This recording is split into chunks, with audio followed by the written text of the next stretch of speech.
Good morning or good evening, wherever you are. This is Psycho Silver. Thank you for joining me. My name is Jerome. I got a show for you today where I am going to attempt to explain Ditch the Deepstate's posts on Wallstreet Silver. And I feel like this is very important because Ditch the Deepstate is our Comex guy on Wallstreet Silver. He breaks it down for us.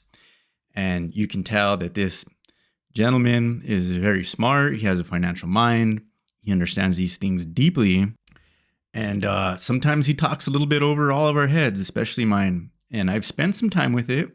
And I'm starting to, I think I have it. And I thought I could do a service for us. And that would be to explain his posts in a way that everyone can understand them. And so I'm going to try and do that. I'm going to go by his most recent post today and show you what points he's making. And then we're going to get into the topic of EFRs and EFPs. And I'll show you what they are and what they mean. And I'm going to give it to, I'm going to make it as simple as I can. I'm not going to use any exact data. I'm not going to bother with the jargon except where necessary. And I'm going to give you a visual representation of what's happening with these contracts as they're being closed out each month, each active month. And so just a disclaimer here. If I get something wrong, please just let me know. I'll fix it because I want to do this for you guys, okay? Also, like I said, I'm not going to be using exact data. This is a visual representation. But if it turns out that my proportions are off on something, you can just let me know about that too. I wasn't trying to be proportionally accurate. I just want to get the general theory into someone's mind. Someone has a mind like mine it's too much information.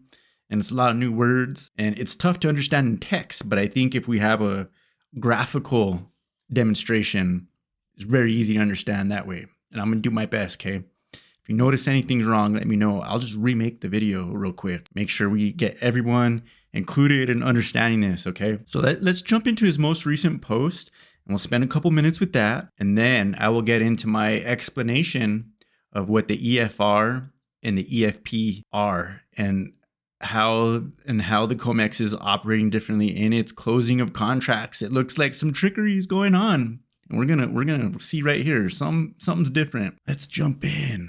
So here's the most recent post from Ditch the Deepstate. Today is November 29th.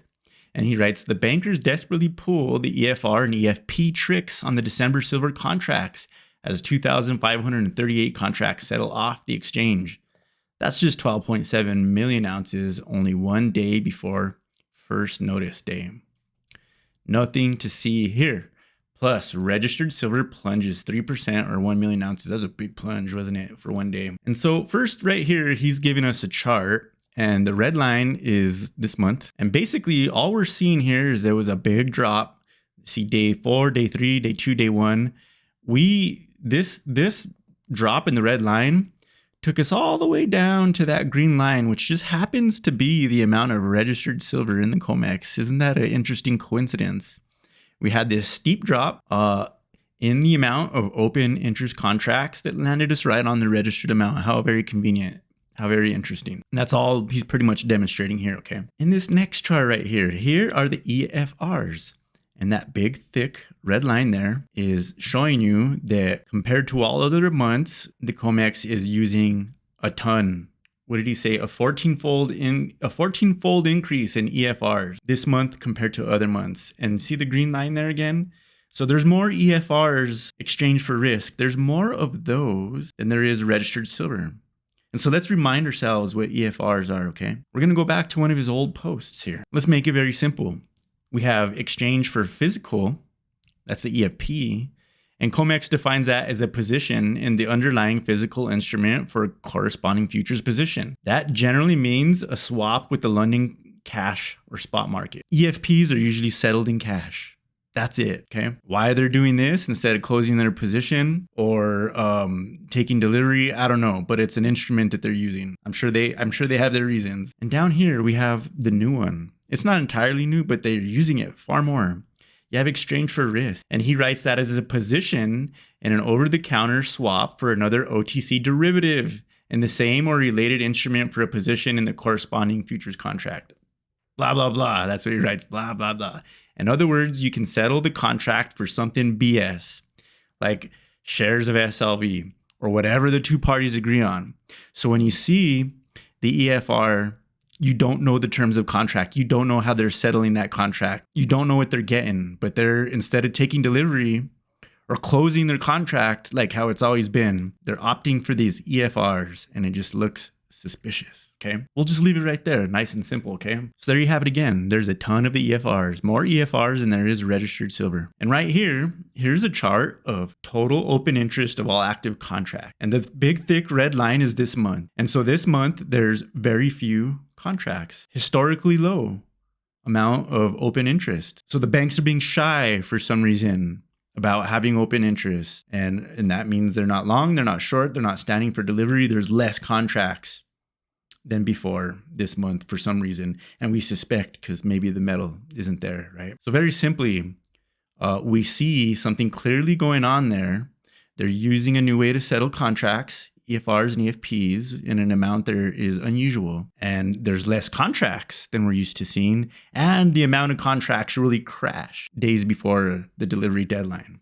Okay, so we're going to stop right there, and we're going to go to a whiteboard presentation where I try and explain a little more clearly how this looks as we approach the deadline, as the Comex approaches the deadline each month, how these contracts are being converted just before it's time for delivery. Let's have a look. Okay, so first I'm going to show you the way that it's been working, and that is the way that it used to work. This is your open interest right here. This represents all the open interest contracts, okay? You have speculators and people that are hedging. There's legitimate reason to have a contract that you don't intend to take metal on. Maybe you're trying to hedge if you're a bullion dealer. You just don't want to get destroyed if there's a big move in the price one way or the other. You also have speculators that are trying to make a profit by predicting if the price is going to go up or down. So you have the speculators and hedges that are long here.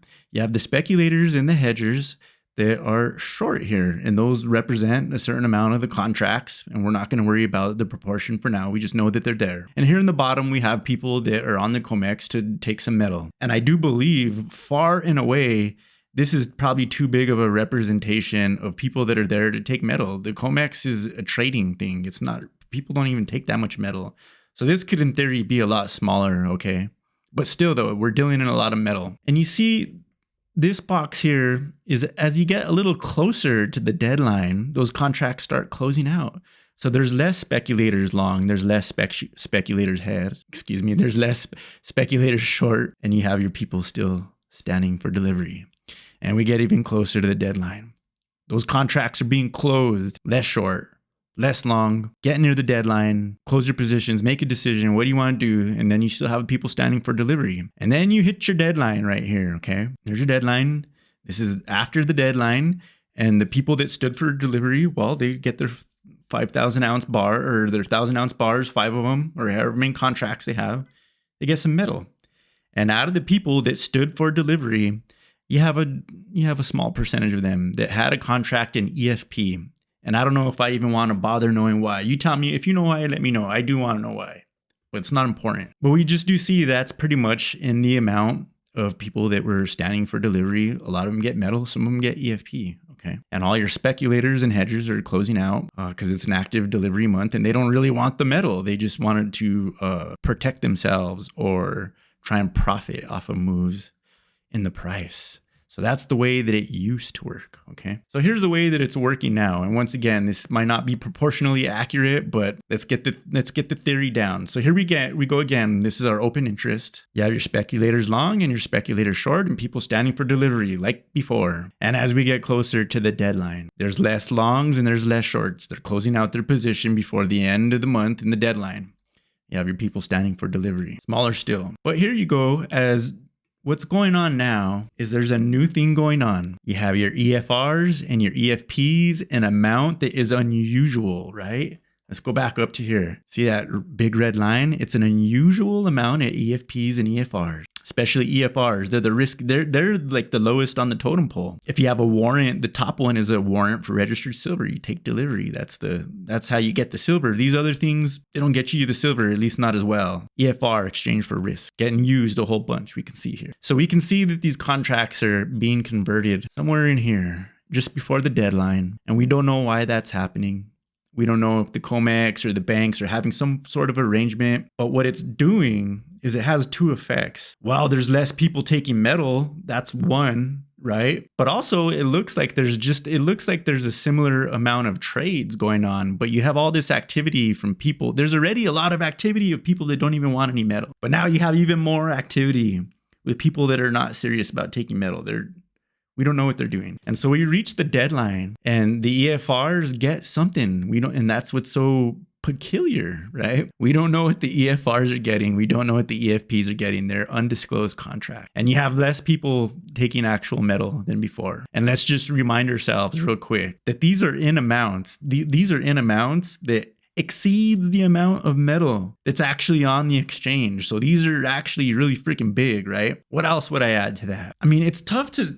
What else would I add to that? I think that's about it. I mean, we could speculate as to why, but we would just be speculating. But you put all that information together and you can be sure there's something weird going on, right, guys? I hope that was useful. If you are more of an expert on this stuff than I am and you have any suggestions for me on how to make this presentation better next time, I'm certainly looking forward to your feedback. And if you did get something from this, thank you. I do hope that you subscribe to my channel because I do intend on doing more finance and silver videos for the regular people out there. And with that, I do wish you a good night.